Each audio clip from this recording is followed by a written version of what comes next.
21. Less is more paradox of choice. My sister and her husband bought an unfinished house a little while ago.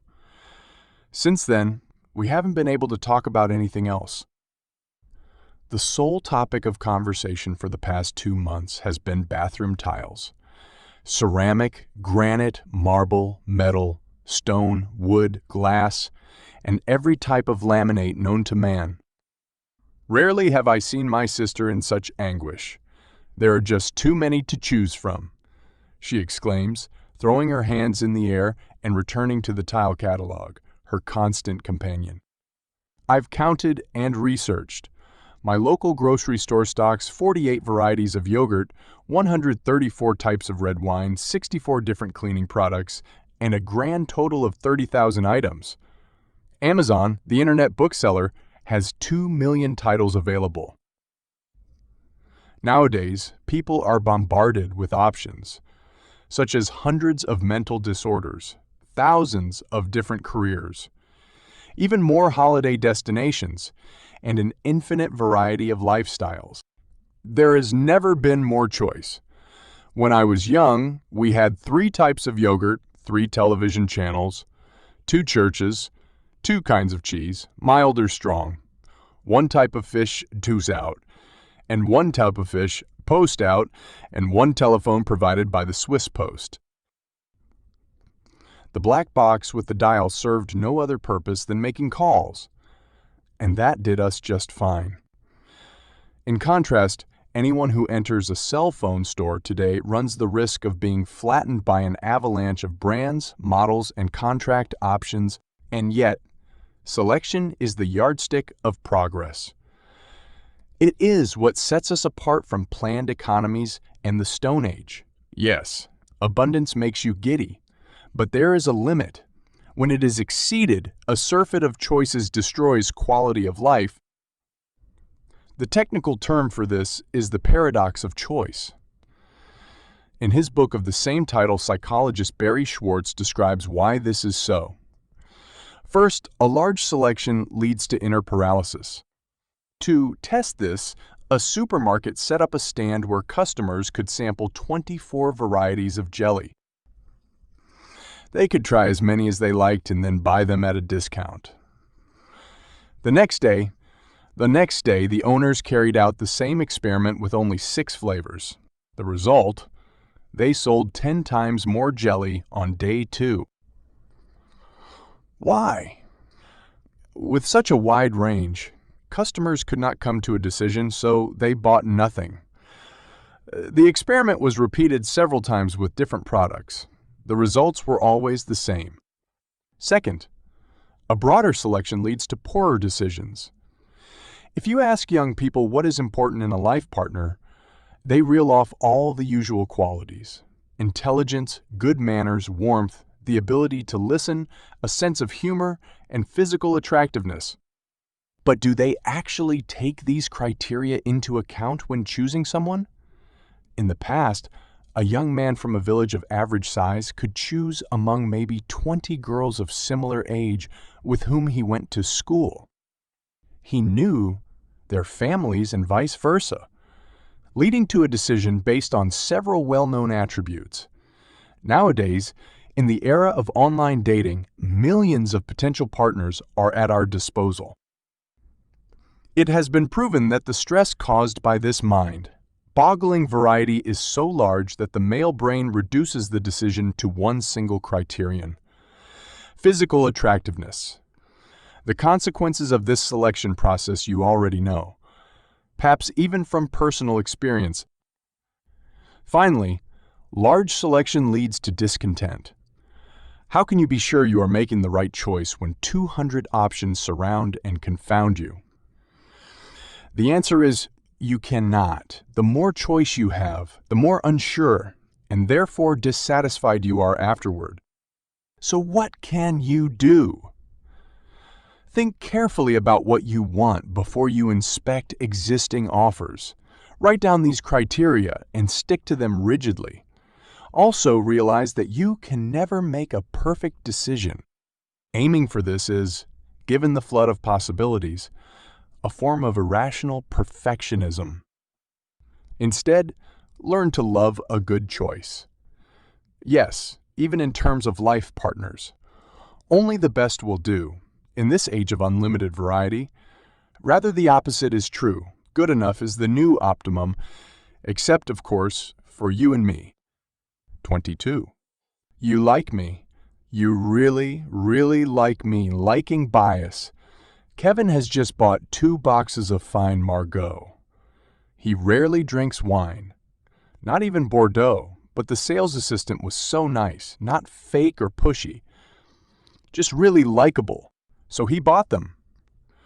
Joe Girard is considered the most successful car salesman in the world.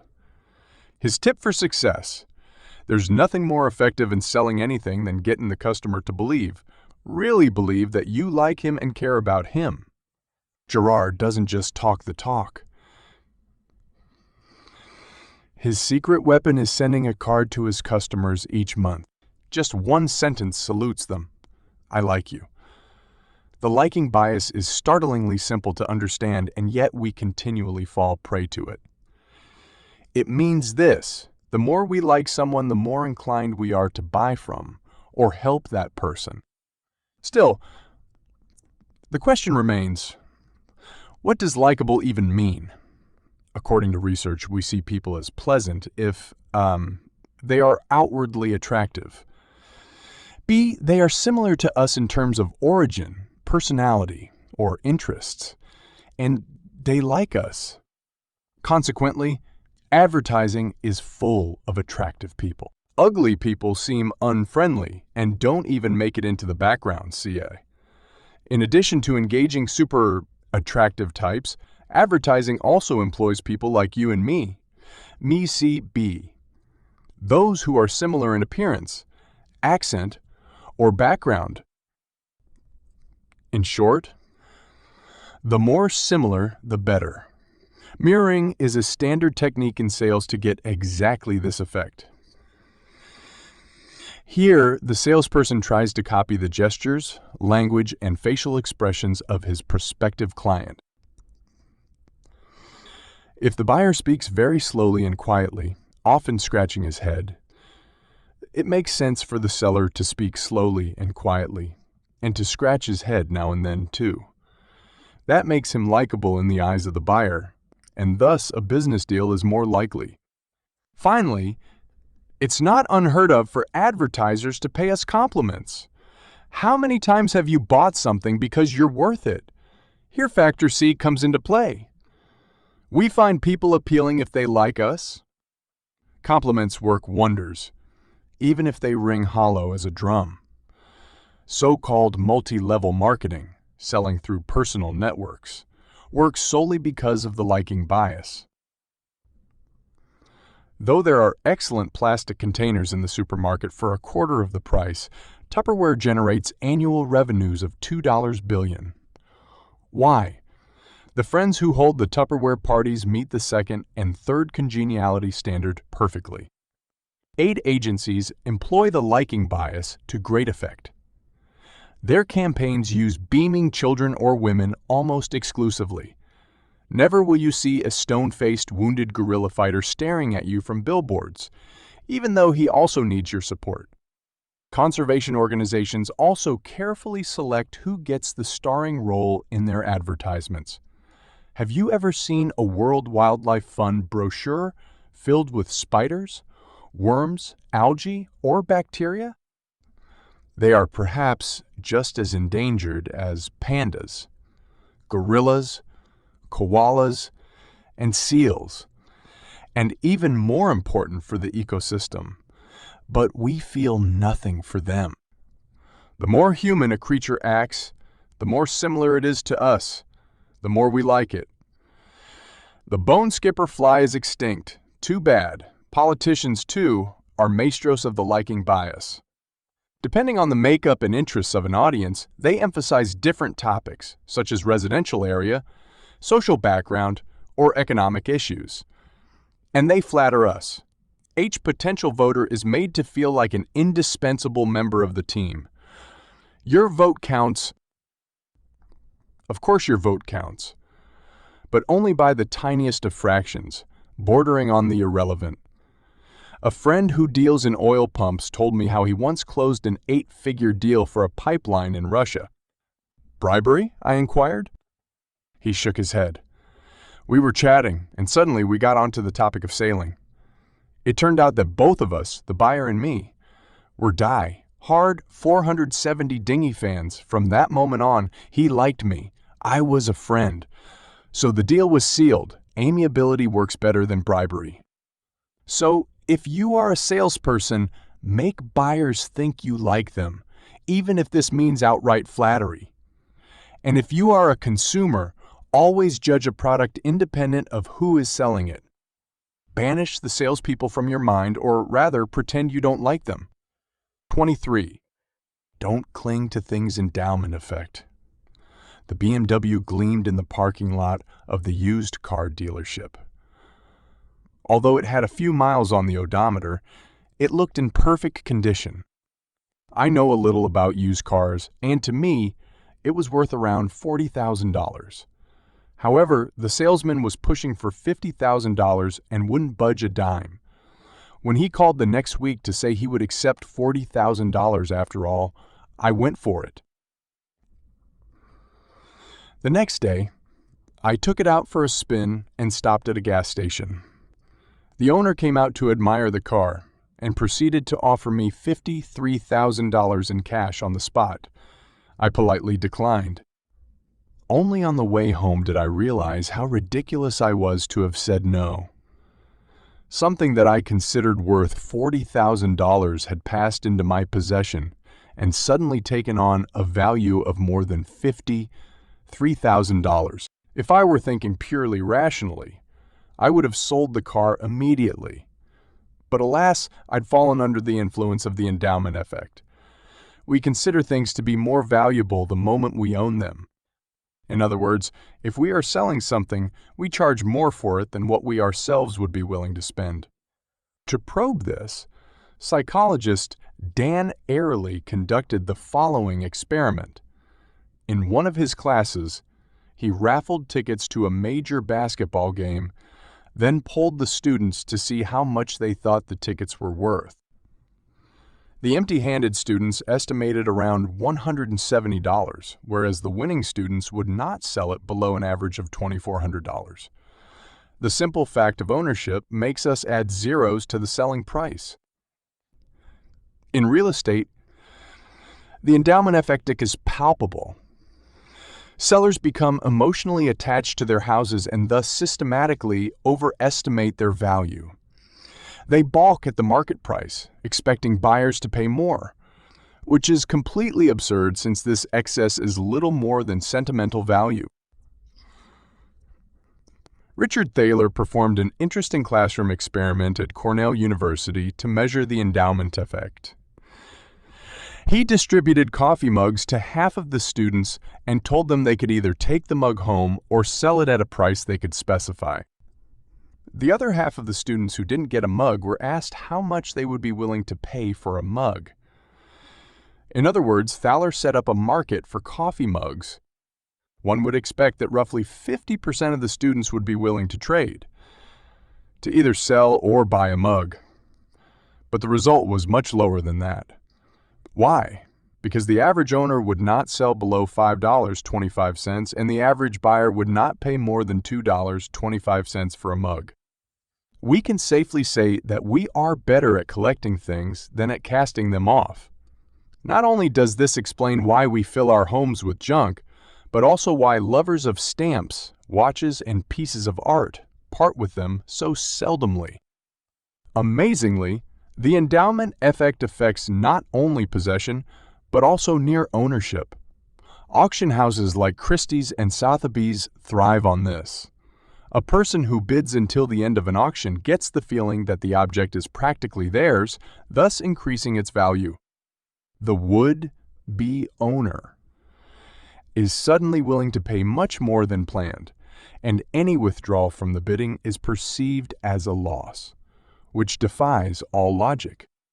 In large auctions, such as those for mining rights or mobile radio frequencies, we often observe the winner's curse. Here, the successful bidder turns out to be the economic loser when he gets caught up in the fervor and overbids. I'll offer more insight on the winner's curse in Chapter 35. There's a similar effect in the job market.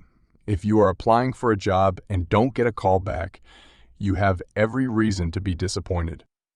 However, if you make it to the final stages of the selection process and then receive the rejection, the disappointment can be much bigger, irrationally. Either you get the job or you don't. Nothing else should matter.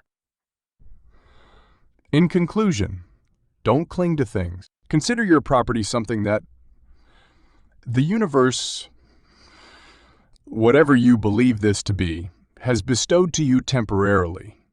Keep in mind that it can recoup this or more in the blink of an eye. 24. The inevitability of unlikely events, coincidence at 7:15 p.m. On March 1, 1950, the 15 members of the church choir in Beatrice, Nebraska, were scheduled to meet for rehearsal. For various reasons, they were all running late. The minister's family was delayed because his wife still had to iron their daughter's dress. One couple was held back when their car wouldn't start. The pianist wanted to be there 30 minutes early, but he fell into a deep sleep after dinner. And so on. At 7:25 p.m., the church exploded. The blast was heard all around the village. It blew out the walls and sent the roof crashing to the ground. Miraculously, nobody was killed. The fire chief traced the explosion back to a gas leak, even though members of the choir were convinced they had received a sign from God. Hand of God or coincidence? Something last week made me think of my old school friend Andy, whom I hadn't spoken to in a long time. Suddenly the phone rang. I picked it up, and lo and behold, it was Andy. I must be telepathic, I exclaimed excitedly. But telepathy or coincidence? On October 5, 1990, the San Francisco Examiner reported that Intel would take its rival and to court. Intel found out that the company was planning to launch a computer chip named AM386, a term that clearly referred to Intel's 386 chip. How Intel came upon the information is remarkable.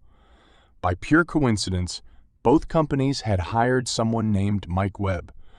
Both men were staying in the same hotel in California and checked out on the same day. After they had left, the hotel accepted a package from Mike Webb at reception. It contained confidential documents about the AM386 chip, and the hotel mistakenly sent it to Mike Webb of Intel, who promptly forwarded the contents to the legal department. How likely are stories like that? The Swiss psychiatrist C.G.G. Jung saw in them the work of an unknown force, which he called synchronicity. But how should a rationally minded thinker approach these accounts? Preferably with a piece of paper and a pencil. Consider the first case, the explosion of the church. Draw 4 boxes to represent each of the potential events. The first possibility is what actually took place. Choir delayed and church exploded, but there are 3 other options. Choir delayed and church did not explode. Choir on time and church exploded, and choir on time and church did not explode. Estimate the frequencies of these events and write them in the corresponding box. Pay special attention to how often the last case has happened. Every day, millions of choirs gather for scheduled rehearsals and their churches don't blow up. Suddenly, the story has lost its unimaginable quality.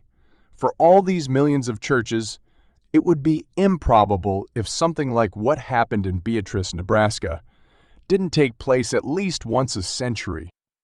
So, no hand of God.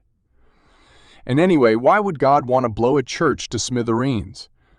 Let's apply the same thinking to the phone call.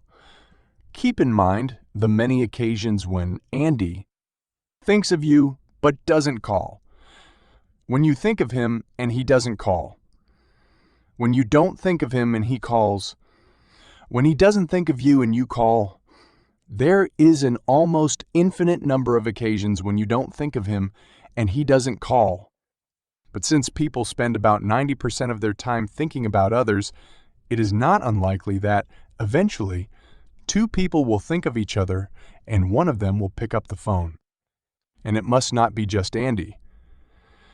If you have 100 other friends, the probability of this happening increases manifold. We tend to stumble when estimating probabilities. If someone says never, I usually register this as a minuscule probability greater than 0, since never cannot be compensated by a negative probability. In sum, let's not get too excited. Improbable coincidences are precisely that, rare but very possible events. It's not surprising when they finally happen. What would be more surprising is if they never came to be. 25. The calamity of conformity groupthink. Have you ever bitten your tongue in a meeting? Surely, you sit there, say nothing, and nod along to proposals. After all, you don't want to be the eternal naysayer. Moreover, you might not be 100% sure why you disagree, whereas the others are unanimous and far from stupid, so you keep your mouth shut for another day. When everyone thinks and acts like this, groupthink is at work.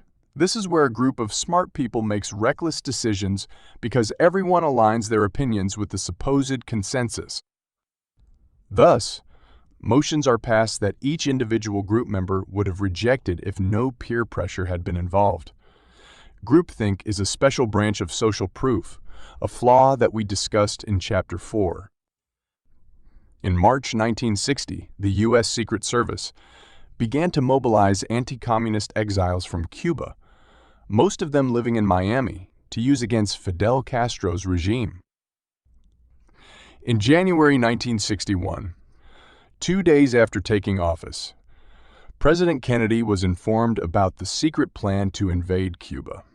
3 months later, a key meeting took place at the White House, where Kennedy and his advisors all voted in favor of the invasion. On April 17, 1961, a brigade of 1,400 exiled Cubans landed at the Bay of Pigs on Cuba's south coast with the help of the U.S. Navy, the Air Force, and the CIA. The Air Force and the CIA. The aim was to overthrow Castro's government. However, nothing went as planned. On the first day, not a single supply ship reached the coast. The Cuban Air Force sank the first 2, and the next 2 turned around and fled back to the United States. A day later, Castro's army completely surrounded the brigade. On the third day, the 1,200 survivors were taken into custody and sent to military prisons. Kennedy's invasion of the Bay of Pigs is regarded as one of the biggest flops in American foreign policy. That such an absurd plan was ever agreed upon, never mind put into action, is astounding. All of the assumptions that spoke in favor of the invasion were erroneous. For example, Kennedy's team completely underestimated the strength of Cuba's Air Force. Also, it was expected that, in an emergency, the brigade would be able to hide in the Escambray Mountains and carry out an underground war against Castro from there. A glance at the map shows that the refugee was 100 miles away from the Bay of Pigs, with an insurmountable swamp in between. And yet Kennedy and his advisors were among the most intelligent people to ever run an American government. What went wrong between January and April 1960? One psychology professor, Irving Janis, has studied many fiascos. He concluded that they share the following pattern. Members of a close-knit group cultivate team spirit by, unconsciously, building illusions. One of these fantasies is a belief in invincibility. If both our leader in this case, Kennedy's, and the group are confident that the plan will work, then luck will be on our side. Next comes the illusion of unanimity. The others are of the same opinion. Any dissenting view must be wrong. No one wants to be the naysayer that destroys team unity. Finally, each person is happy to be part of the group. Expressing reservations could mean exclusion from it. In our evolutionary past, such banishment guaranteed death, hence our strong urge to remain in the group's favor. Groupthink is no stranger in the business world. A classic example is the fate of the world-class airline Swissair. Here, a group of highly paid consultants rallied around the former CEO and, bolstered by the euphoria of past successes, they developed a high-risk expansion strategy, including the acquisition of several European airlines. The zealous team built up such a strong consensus that even rational reservations were suppressed, leading to the airline's collapse in 2001. If you ever find yourself in a tight, unanimous group, you must speak your mind, even if your team does not like it. Question tacit assumptions, even if you risk expulsion from the warm nest. And, if you lead a group, appoint someone as devil's advocate. She will not be the most popular member of the team, but she might be the most important.